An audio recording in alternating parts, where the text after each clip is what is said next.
Esta cena, até pouco tempo atrás, seria ficção. Mas o que estamos vendo são imagens reais do presente e que muito em breve podem entrar para o passado. Uma criança dominando o que hoje é um moderno computador. Os jovens rompem as fronteiras do tempo cada vez mais cedo através da tecnologia. O homem encerrou o século XX com o poder de copiar sua própria fórmula genética, seu DNA, e criou uma rede poderosíssima de comunicação que une o planeta, a internet. Bom, a privacidade acabou. Estamos vivendo como se alguém bisbilhotasse os nossos passos pelo buraco da fechadura. Tudo que você quer, tudo que você precisa, pode estar nessa máquina. E para muita gente, a própria felicidade depende do computador.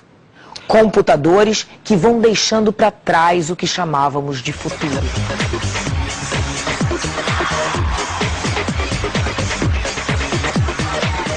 O que tem a ver este senhor com este aqui? Este é o francês Blaise Pascal, filósofo e matemático, que nos idos de 1600 e tantos inventou uma máquina de calcular. Era a primeira semente para Bill Gates se tornar o homem mais rico do mundo 330 anos depois. Entre os dois homens, muitos passos e um invento histórico, o primeiro computador pessoal. O heróico computador com tela escura e letras verdes. A small band of electrical engineers set out to turn a room full of wires and vacuum tubes into the world's first functioning computer. The Electronic Numerical Integrator and Computer, or ENIAC for short, was 100 feet long, 10 feet high, and weighed 30 tons. Its designers wanted to be able to process huge amounts of information faster than anyone ever before. But ENIAC was anything but fast or easy to program.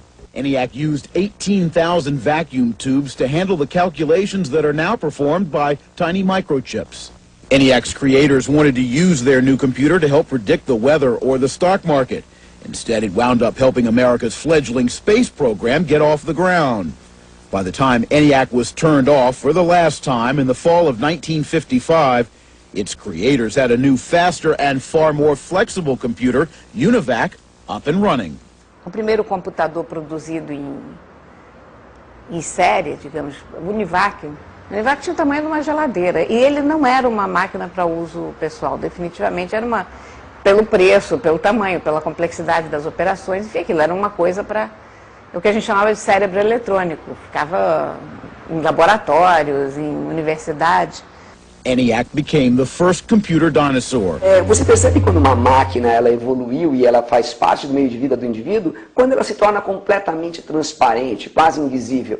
Veja a energia elétrica, a gente usa todos os dias e você é incapaz de dizer quantas vezes você usou energia elétrica num dia. E se você for capaz de dizer, eu te indico como psiquiatra, porque não faz o menor sentido. Este é um micro pioneiro. Foi feito na Universidade Federal do Rio de Janeiro nos anos 70. Ele se chama Terminal Inteligente, com teclado, vídeo, disquete, fita cassete e leitora de cartões. Nós convidamos um estudante de informática para mexer nesse micro. Valdir nasceu bem depois da veterana máquina. O botão de ligar deve ser isso aqui, né? O botão, assim, normalmente o botão separado deve ser o que liga. Mas você não tem certeza? Não, não tem. Tá, e aí Tem. ligou o computador. Depois que você ligou o computador, como é que ele funciona? Explica pra gente. Deve ter ligado. Ou não ligou, não sei. Talvez não tenha sido o botão certo, mas ele ligando deve aparecer alguma coisa e deve pedir alguma coisa minha, né? Algum retorno meu. Só que aí agora eu não sei de onde que de que lado eu jogo, se é daqui ou dali, né? Você imagina que vai aparecer o que nessa telinha a hora que você ligar esse computador? Não faço ideia.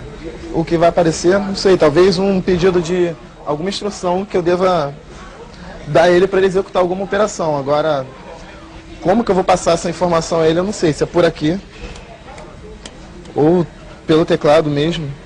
Por aqui talvez fosse mais fácil, mas eu não sei como ele pedir isso, não sei se eu tenho que pedir alguma coisa, passar alguma coisa daqui antes, depois do teclado. E essas fitinhas? Exatamente, isso que eu reparei agora. Não sei como é que funciona isso. Caramba. Pra que serve isso? Você não sabe nem pra que serve? Não sei, tá dizendo que é um terminal inteligente, ele que deveria me ensinar. Mas eu me sinto perdido na frente dele. Com um mini computador doméstico, uma pessoa pode organizar o orçamento familiar, controlar todas as contas e o estoque da despensa, estudar, criar jogos e brincadeiras e, como diz o engenheiro José Roberto Trindade, que tem um desses aparelhos em casa, até arquivar receitas de bolo. Então era só colocar, pedir o número da receita, a receita apareceria na tela. Você colocaria o número de pessoas e daria a quantidade exata para se fazer para 2 pessoas, ou para 10, ou para 100, a quantidade que você colocar sem maiores cálculos. É só colocar no teclado quantas pessoas imediatamente aparecem. E, de acordo com o diretor do Centro de Processamento de Dados do Estado de São Paulo, o computador já está entrando nas casas brasileiras.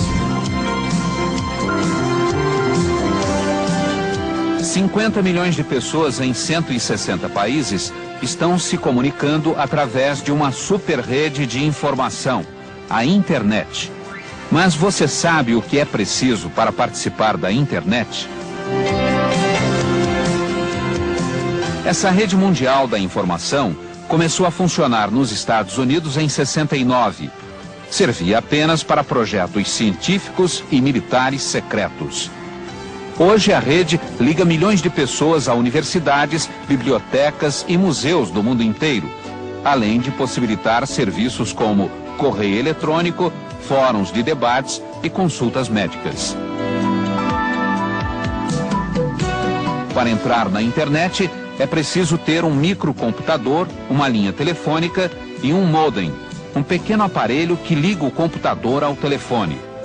E também comprar uma assinatura de empresas privadas, estatais ou BBS, sistemas de quadros de avisos que funcionam como associações que dão acesso à rede. O preço da ligação é local, mesmo que o usuário se comunique com o outro lado do mundo.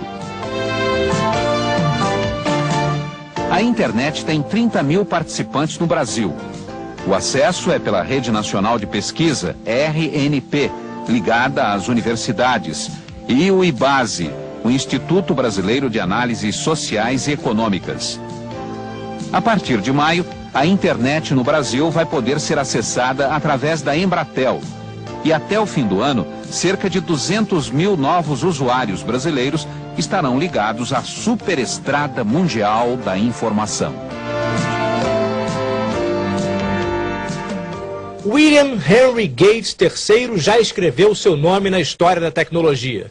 A grande sacada do jovem que acabava de sair da Universidade de Harvard, dizem os especialistas, foi ter percebido que as máquinas só fariam sentido se tivessem conteúdo. Consumers have gotten a better deal from the personal computer industry than any business in the world. The cost of computing has come down by a factor of 1 million in the last 20 years. A personal computer today is quite a bit less expensive than it was, even though it's far more powerful. And the software is constantly getting better. So every other industry should look at the PC industry and see what we've done to be so competitive and so innovative. In fact, the level of investment in software has never been higher. It's really a fantastic thing, which means that things are even going to move faster in the future than they have today. Quando se fala em computadores, a imagem que geralmente vem à cabeça tem clima de ficção científica.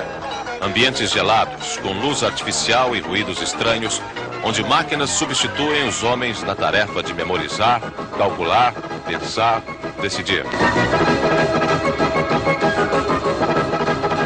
Mas a verdade é que esse clima já saiu da ficção e se instalou na realidade. Hoje, a microeletrônica é a segunda maior indústria do mundo, só perde para a do petróleo. E o Brasil ocupa o 8º lugar do mundo nesse campo. De acordo com Otávio Genari Neto, secretário especial de informática, cerca de 4 mil computadores operam no país. E quem vive numa cidade grande mantém contato constante com essas máquinas. A população média de São Paulo teria um contato indireto, nem sempre direto, cerca de 15 a 20 vezes por dia com um computador eletrônico. Esses contatos indiretos podem ser através das contas de luz, água, gás e telefone, todas processadas por computadores. Mesma coisa com as multas de trânsito, os olerites de pagamento, os extratos bancários, os impostos. Até a sorte nos cartões da Loto e da Loteca é controlada por computadores. Quando você compra uma passagem de avião em São Paulo, a funcionária da companhia aérea consulta um terminal, ligado eletronicamente a um computador central que informa números e horários de voos, se tem lugar ou não e garante ou não a reserva. E as cartas que chegam ou saem da cidade passam por uma central de triagem, onde computadores fazem a leitura dos CEPs e distribuem os envelopes para seus destinos.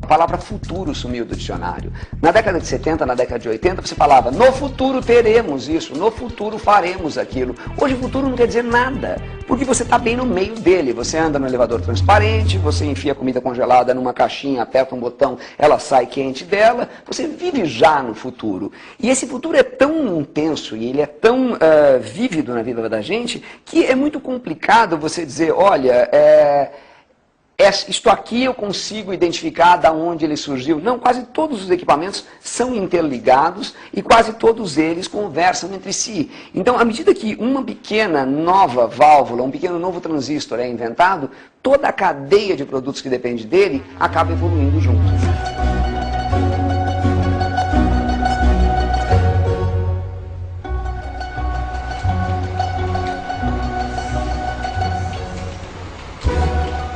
O computador surgiu na minha vida quando a minha máquina de escrever elétrica faleceu. Uma máquina de escrever elétrica na época, a gente está falando aí em 86, 87, custava uma coisa tipo $1000, que na época era um dinheiro bacana. E eu estava meio arrasada, que ia ter que comprar uma máquina de escrever elétrica nova, aquela coisa. E aí um amigo me perguntou por que eu não comprava logo um computador. Eu disse, mas eu vou fazer o que com o computador? Ele disse, bom, você escreve no computador. Você faz tudo o que faz com a máquina de escrever e ainda por cima você consegue jogar xadrez com o computador. Aí eu achei ótimo e comprei. Ele, até me lembro do preço, porque o primeiro computador a gente nunca esquece, né? Em vez de eu gastar $1000 que eu já não tinha, eu gastei 2.200 e fiquei endividada assim durante uns 3 anos até pagar aquele primeiro computador. Quando começaram a aparecer os primeiros computadores pessoais, a coisa toda era muito reduzida, porque o que se precisava fazer com o computador, o que se imaginava que um computador pudesse fazer era uma coisa pequena. Era uma planilha de dados, era processamento de texto.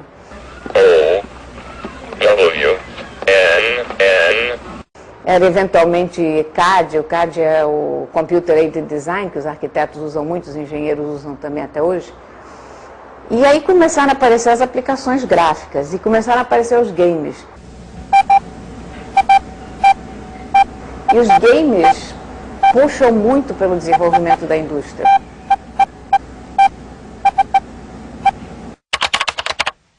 Os microcomputadores podem também ser uma forma de distrair as crianças, mesmo os adultos, já que são programáveis para realizar jogos e brincadeiras. Os preços variam de 100 mil a 6 milhões de cruzeiros. Há uma grande curiosidade por este terminal que a Telesp trouxe para a exposição. Em São Paulo, 1000 terminais de consulta como este já estão instalados. O usuário aluga os serviços de 30 fornecedores e pode receber por linha telefônica notícias de 2 jornais diários, prognósticos esportivos e até saber do horóscopo chinês. 1986 e mais novidades. Cores, 256 cores numa paleta de 4.096 cores. Vários níveis de cinza, as 3 dimensões na telinha. E lá estavam as impressoras, brindando o nosso nacionalismo.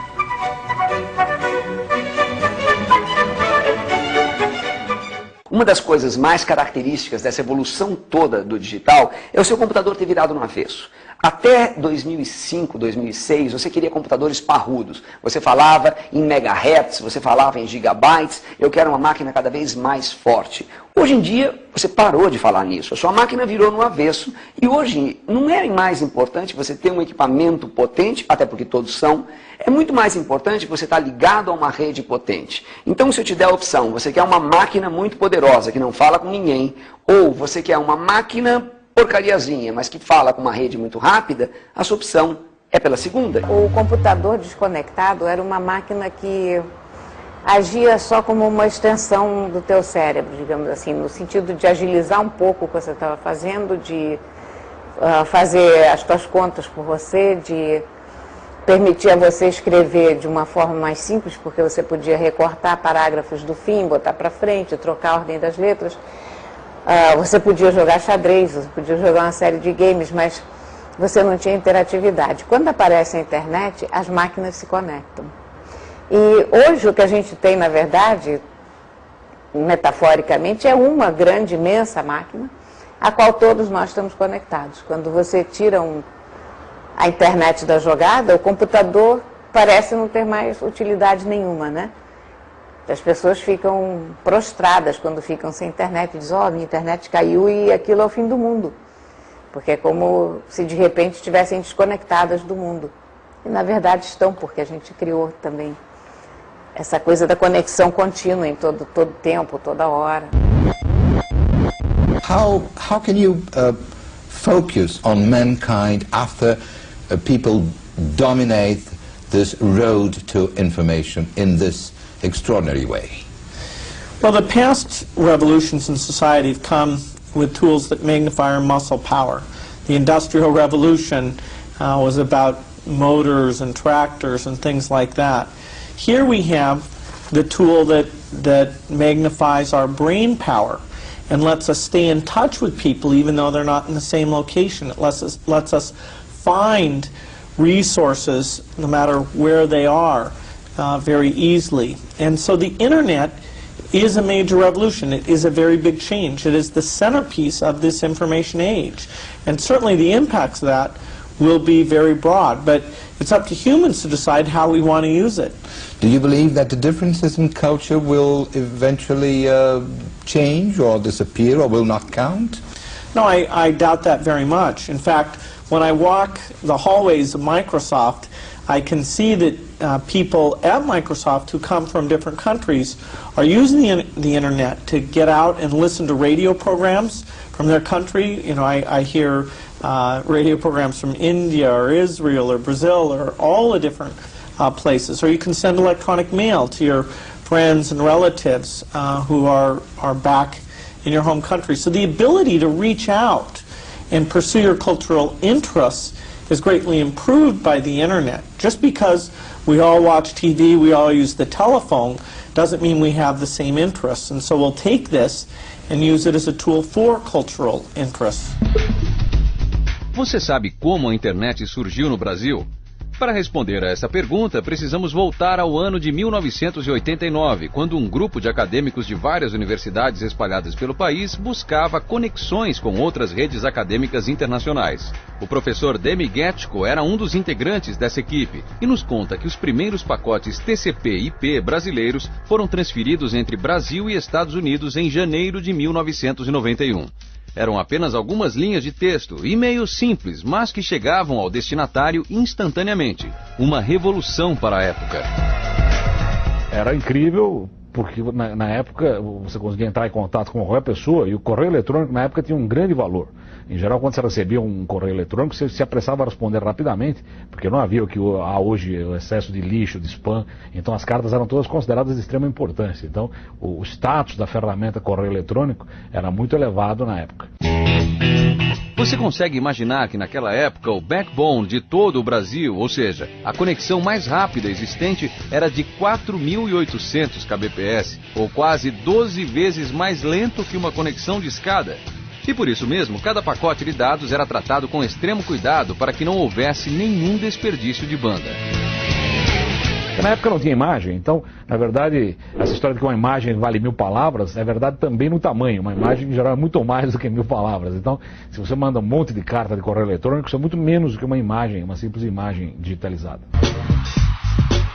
Os domínios .br foram registrados em 1989, antes mesmo da primeira transferência de dados entre computadores brasileiros e estrangeiros. Isso era o início da formação de uma rede nacional, já que cada computador ganhou um nome. O seu computador hoje, em casa, tem um nome, só que esse nome é em forma de número, que os técnicos chamam de endereço IP. IP de Internet Protocol. Essa base de registros foi então estruturada na Fundação para o Apoio à Pesquisa de São Paulo, FAPESP, e depois foi transferida para o Núcleo de Informação e Coordenação do .br, o NIC.br. Todo mundo que registra um site no Brasil faz isso por meio do NIC.br. A rede começou muito acadêmica, mas por volta de 93, 94, já havia movimentos de provedores, né, que tentavam transformar as velhas BBS, que eram redes de troca de mensagem sem conexão com o mundo, em algo conectado ao mundo. O que trouxe a grande explosão da rede, em minha opinião, foi a existência da World Wide Web. Quer dizer, quando entrou o www, que foi a forma das pessoas criarem sites, criarem conteúdo, isso causou uma explosão, porque isso também permitiu o comércio na rede. Seria muito difícil comerciar na rede, ou fazer transações de compra e venda, se tivéssemos só correio eletrônico. Tem que mandar uma carta, dizendo, quero comprar tal coisa, pode ser, pode não ser. Ia ser muito delicado e muito complicado fazer isso. Com a World Wide Web, se abriu um novo mundo aí de transações na internet. Mas tudo só começou a mudar mesmo quando os 3 Ws entraram na história. O www de World Wide Web, ou simplesmente Rede Mundial em português, trouxe consigo as primeiras páginas como as entendemos hoje, e para navegar por elas, os primeiros browsers. Em 1993, o Mosaic surgiu como a melhor solução para navegar pelas páginas da rede. Aí, aquela rede pequena, utilizada para fins acadêmicos, caiu nas mãos de todo o público. Era o início do boom da internet.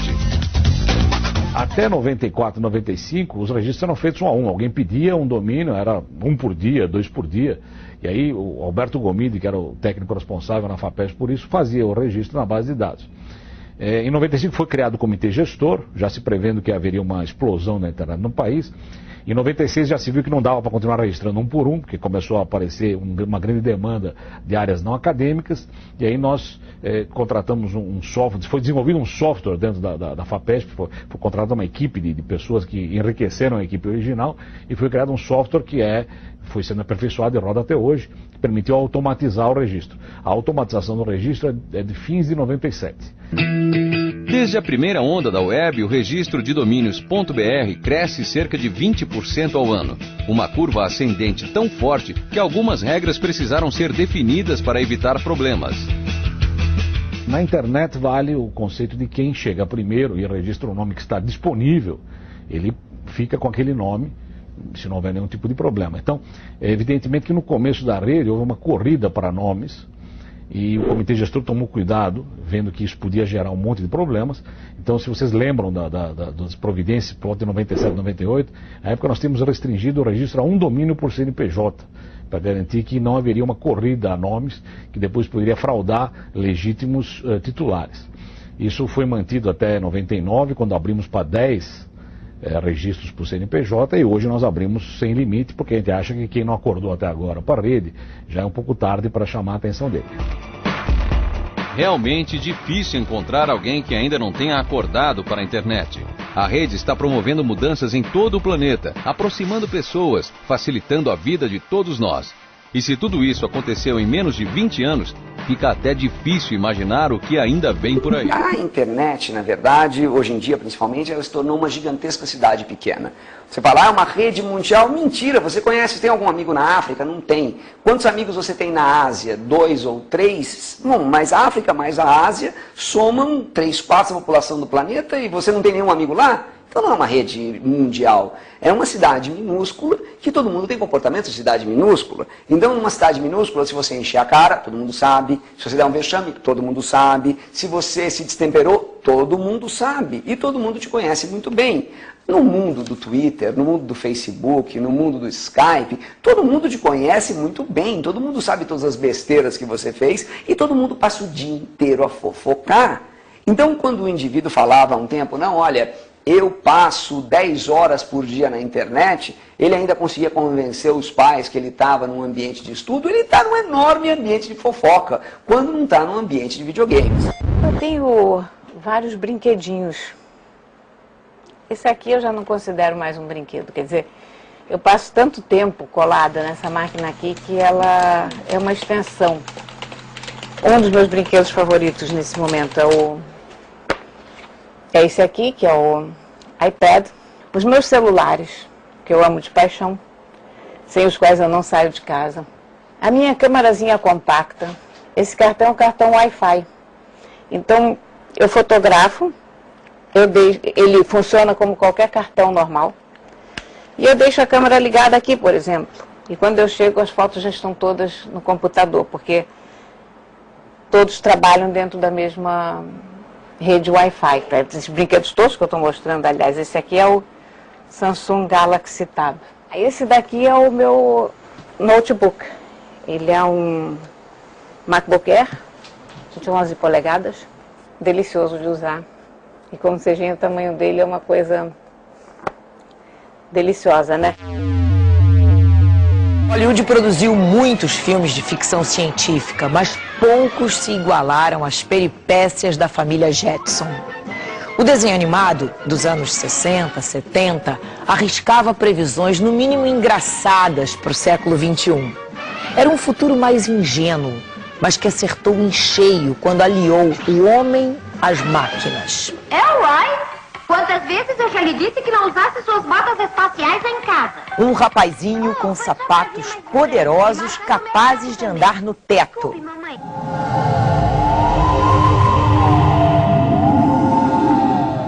O que é que você quer comer agora? Nada, obrigada. Estou de dieta. Espere aí. Você não esqueceu do seu maiô? Não esqueci. Essa é sua roupa de banho? É o modelo mais sensacional e moderno, mamãe. Esteiras para se caminhar.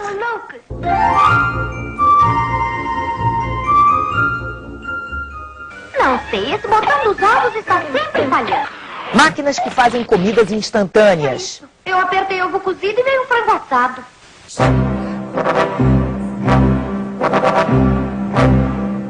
Tudo eletrônico para facilitar a vida. Um outro personagem que não sai da nossa memória é o computador HAL, do filme 2001, Uma Odisseia no Espaço. Foolproof and incapable of error. HAL 9000, o computador não erra. Ou melhor, programado para ter sentimentos, não é capaz de admitir erros. Good evening, Dave. How you doing, Hal? Everything's running smoothly, and you? Oh, not too bad. Quando os astronautas descobrem que ele cometeu um errinho, HAL decide matá-los. Um dos astronautas morre no infinito, mas o outro se salva. Em defesa própria, desliga a inteligência assassina do computador. Dave, my mind is going. E vai sozinho rumo a seu trágico destino. Por mais que sejam avançados os computadores, eles não têm nem longínquamente, não é? A capacidade de um ser humano qualquer. Quer dizer, não só em termos quantitativos, não é só porque o nosso cérebro tem uma quantidade de conexões muitíssimo superior ao computador, né? Porque alguém poderia imaginar, bom, mas então é questão de tempo construir um computador que tenha o mesmo número de conexões do cérebro humano. Mas não, é uma questão de qualidade, é uma questão de conceito, né? Basta dizer que o nosso cérebro não tem software e hardware, ele é uma coisa só, né? Funciona de uma maneira muito obscura, quer dizer, a ideia de que o computador é um cérebro eletrônico é uma ideia dos anos 50, né? Na verdade não é um cérebro eletrônico, não funciona como cérebro, e nós não sabemos como o cérebro funciona, e não sabemos se um dia saberemos, porque a única ferramenta que nós temos para entender o cérebro é o próprio cérebro. E nós não sabemos se o cérebro pode entender o cérebro, ou seja, pode entender um sistema que está no mesmo nível de complexidade dele mesmo. Como escreveu Charles Chaplin, se o homem tem o poder de criar máquinas, também tem o poder de inventar a felicidade.